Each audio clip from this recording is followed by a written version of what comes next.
Hi there. Well, it's been a while. Just through laziness, can't be bothered to do it. I've been doing other things and what have you. So I'm back once again like the Renegade Master. And I've been sort of like thinking about what I could smoke. I've got a large choice, so it's like I can't remember what I've reviewed in the past because I don't even look at my my old videos. I'm not that narcissistic, so it's only if I get a comment I'll go back to it and just comment. That's the only time I get to look at them. So I thought, well, what's the time now? It's only 7:30 here in London. And I do like a morning smoke, I really do. Sometimes I'm up earlier than this and I'll have a smoke. So I thought I'd smoke something that I haven't smoked for a long while, and I don't usually have as a breakfast cigar or a morning smoke. So this morning I thought I would smoke this, which is, where are we? It doesn't even say. Oh yes, it does, right on the front there. This is, let's back to front, never mind, a Montecristo No. 1. It's a Lonsdale, or a Cervantes as it's known.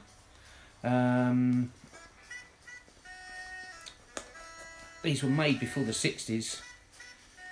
They come in 10 boxes and 25 boxes. Well, I think the 10 boxes were discontinued around 2017. And they're a fantastic size. Look at this, it's perfect. It's a 42 ring gauge and it's 156 mil long.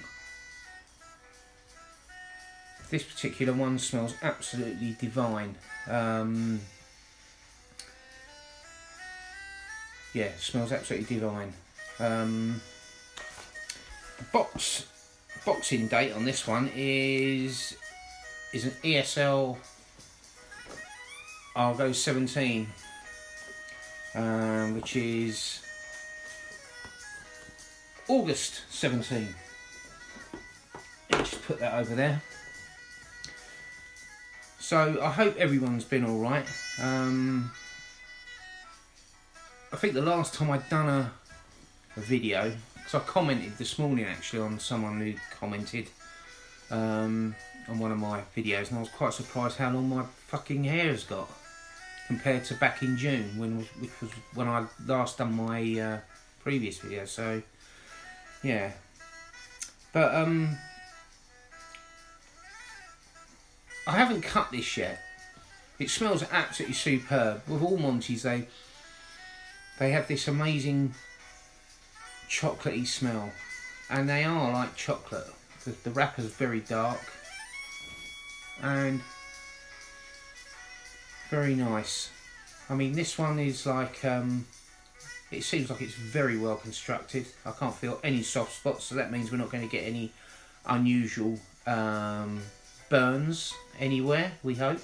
Usually if you get a soft spot, that's where you're going to get a little bit of canoeing on the side where it's not filled properly. If it's solid all the way round down to the bottom, you should get an even burn all the way down, or that's what you'd like to think. So it smells absolutely divine. Now, before I do anything with this cigar, I just want to get onto something, which is cigar cutters. Now, I don't know why people go out and spend a couple of £100 on a fucking cigar cutter. It absolutely, I can't see the logic in it. The problem with cigar cutters is that they all blunt in the end. They blunt in the end. And alright, you get these ones that are so-called self-sharpening and that, they go blunt. Trust me, they go blunt. And I just don't get it. I mean, the best cigar cutters in the world are these plastic things, right? It's got a back on it, idiot proof. Cut it and it just cuts it just above the shoulders where it's arching, just above there. It takes off the perfect amount. And do you know what? You can pick these up for £3-4 anywhere, or even they even give them away sometimes in cigar shops, right? £3 or £4. You can pick them up on eBay. As soon as it goes blunt, throw it away. You don't have to spend fucking a couple of £100 on a DuPont or whatever. And the other option, which is even cheaper than what I've just shown you, is this, which is what I'm going to do today. You lick the end, you get your forefinger and thumb, and what you do, you pick the cap off. It takes seconds, right? Just go rotating all the way round, peel the cap off, right? There you go. Doesn't look pretty, but draws amazing. That they are free. They are free. They don't cost anything, and all you do is just pick the cap off. That's all you need to do, and it does exactly the same job. So anyhow, let's light this fucker up with my flame fucking thrower. It's the only one I've got to hand at the moment, so it'll have to do.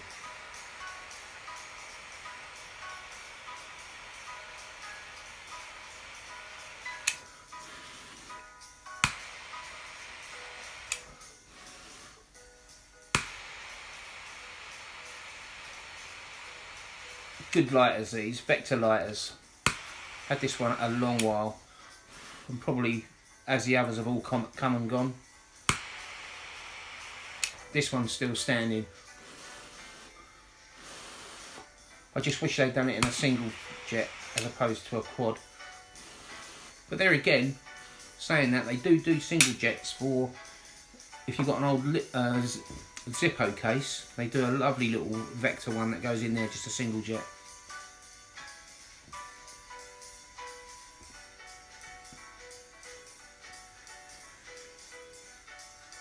Straight away, flavour, montecristo flavour. Do you know what? When these cigars are on, I'm not just talking about the number 1 that I'm smoking now. I'm talking about the Tubos, the number 4s, which incidentally is the biggest selling cigar in the world.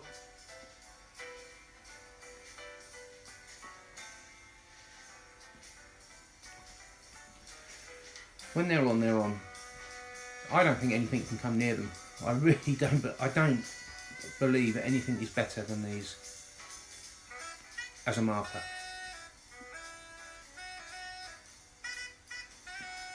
Straight away, sweetness across my lips, like a honey sweetness. Deep, deep flavours. No ammonia to talk of, because that's all gone.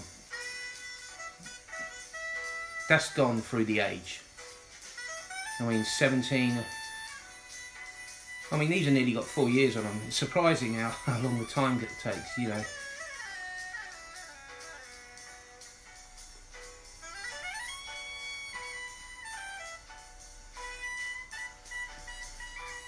Magnificent.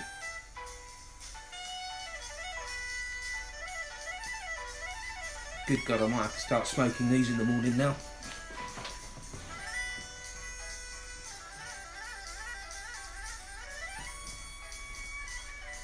I love the size. You know, they're an elegant smoke. They got good length. You know, something like this will take me an hour and 20 minutes to smoke, because I'm not a fast smoker.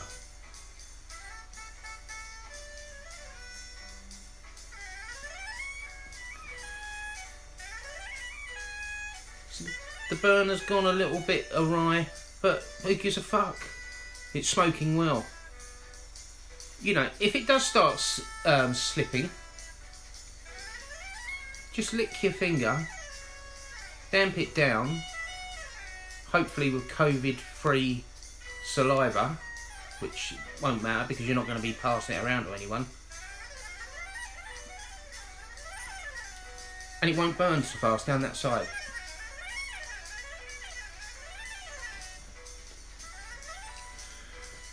Wow, this is a good cigar. I would recommend, if you can find these, searching out some 17 cigars, because I believe I've got a lot of 17 cigars, plus 18s and 16s and 15s and whatever, but 17s are so good, so good. I mean, I've got a mate who swears by the 20s at the moment. I haven't got many 20s because I'm still smoking through previous stocks, but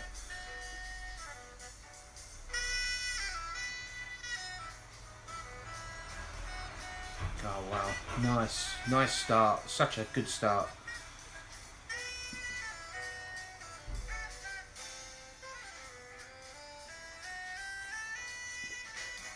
Plenty of sweetness, a lot of sweetness going on in this cigar. Superb. Classic Cuban ash. Salt and pepper ash, white and grey and black.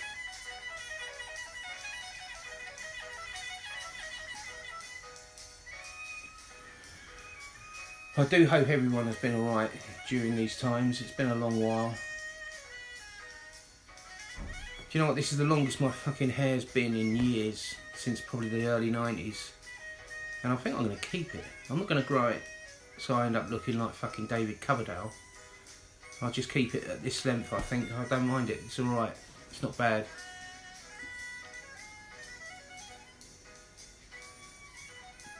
I've always kept short hair in the past, but not now, baby.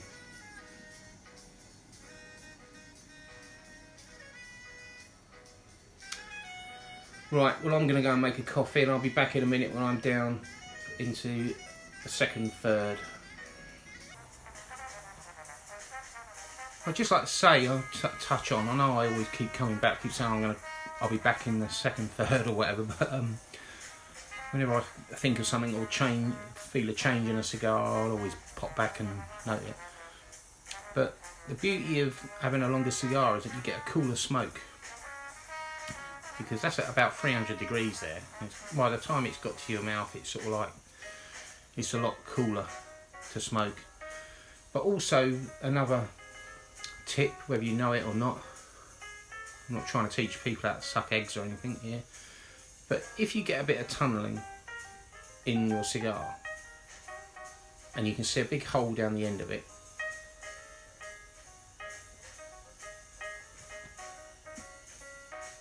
which I haven't got, incidentally, I'm just trying to teach something here. If you see the hole, you can usually see the dark area. If it's down, whatever side it's on, say if it's down that side there, all you do is pinch where the tunnel is. Pinch it hard so you close it off, and then you'll get a better smoke because you're stopping that particular air channel. And you get a better smoke. There you go. Stick with me, guys. I'll teach you everything. I'd just like to show you something that I picked up a little while ago. That it's just handy to carry around. It's made by Moleskin. Now I'm not sure what this is actually for, but it's perfect for this. Now I use this to carry some bits and pieces around with me if I go out smoking or whatever, and I attach a punch to it. It has a little pocket in there where I keep my Zippo with the single torch vector in there, and one of the idiot proof cutters, and it's a really nice bit of kit. You know, it's like you can put it in your back pocket if you want, or just carry it in your jacket. It doesn't matter. It's like size of your hand. I think it's plastic. I'm not sure, but it's made by Moleskin, and depending on where you live, I think you can get you should be able to get these in Waterstones, the book place, and they're just perfect for carrying bits and pieces around in. Cigar paraphernalia, you know, it's they're great. There you go.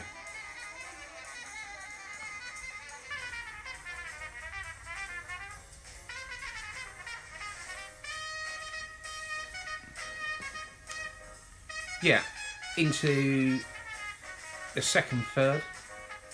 And the first third was absolutely, to summarise it, just very, very sweet and a strong chocolate note. No power to talk of, no ammonia.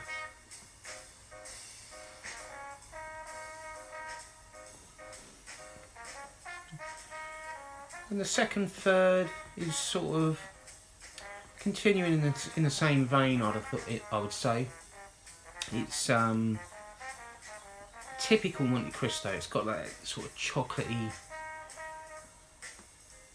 usually dark chocolate, you know, with a slight hint of bitter across the tongue. But because of the sweetness, it's more of a milk chocolate now.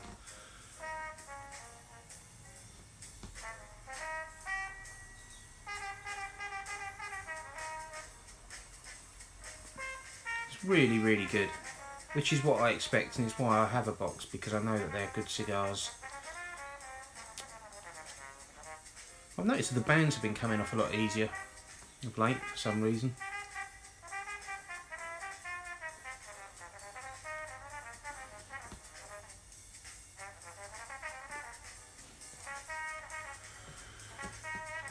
Well, at least we might be coming to the end of this virus thing, what with steps being made in vaccines and stuff. I'm not going to go into it too much. There's bound to be some sort of lunatic on here that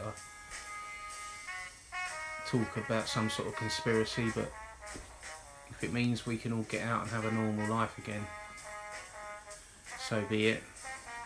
So they're talking about maybe April, everyone's going to have a chance of a vaccine, if hopefully you want it.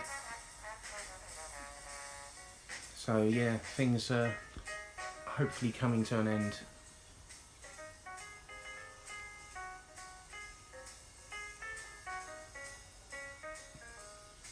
Beautiful, so good, so consistent. You can always get a nice sense of how good and tasty the cigar is. It's like once the smoke has dispersed, you just smell the cigar while it's warm, and it's so good. It smells so good and toasty, and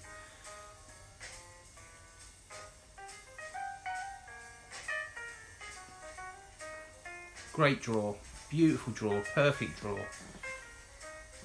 Not had any issues with it. They're usually very, very consistent in their rolls. But as I say, you know, when you pull a cigar out, just test it all the way down, rotate it in your fingers, look for soft spots, and if you it should be feeling quite nice. And if you hit a hard spot, then you might run into a problem with it, and that's usually where your plug is. And then you can use a perfect draw if you want.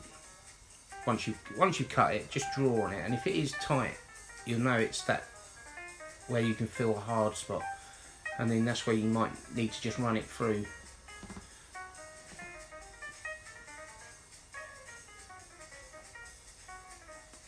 Because you don't want to be sitting there struggling with a tough drawing cigar. There's nothing worse. And the thing is as well, the perfect draw, which is a very, very good invention, and I think every sort of like cigar smoker should have one. Let me just show you it, just in case just in case you haven't seen it. Now it's this device, and basically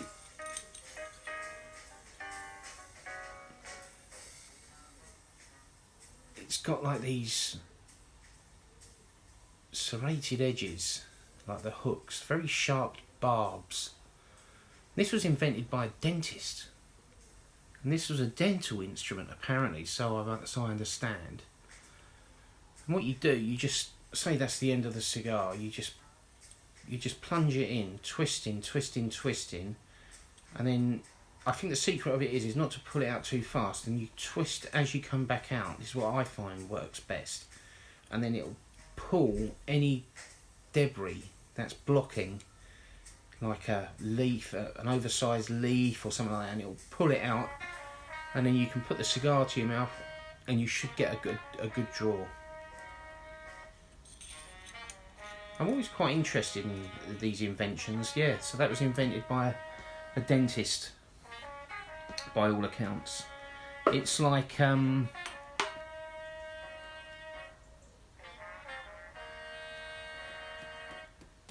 can't remember who invented the idea of the boveda, but the person who invented it was a person who, I think he might have been a violinist, and he invented something.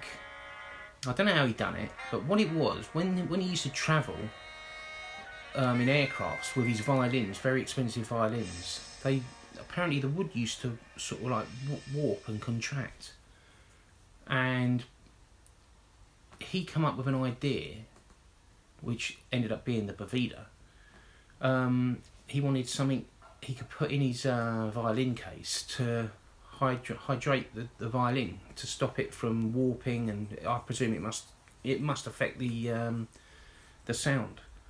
So yeah, he invented this little package that he used in his violin case to hydrate the violin, to keep the wood sort of like moist.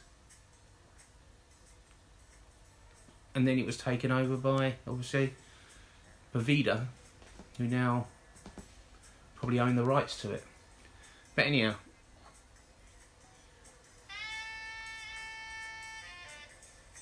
I'm going to smoke a bit more of this and I'll be back.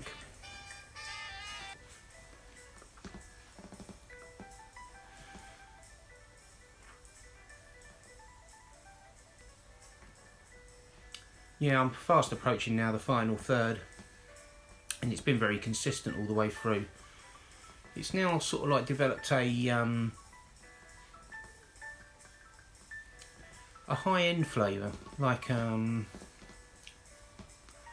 a clean flavour, like a citrusy sort of flavour, quite unusual. Can't describe it. I'm not very good at describing these flavours.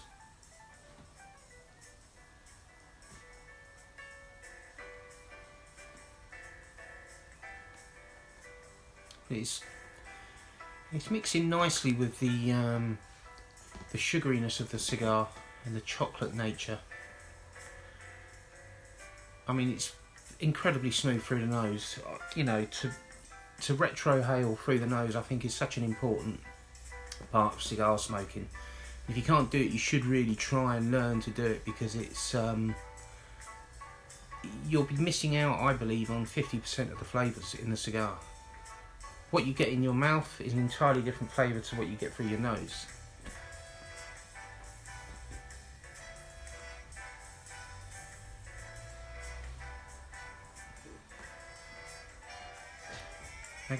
Magnificent cigar. Right, but look, I'm going to leave it here because I've got things to be getting on with. So hopefully I'll get another video up soon of something. I don't know what yet, but I will definitely be doing it again soon, because I want to. And sorry it's taken so long to get this one out. Right, anyhow, enjoy your Sunday. I'm going to enjoy the rest of this, and I'll catch you soon. See you later, bye.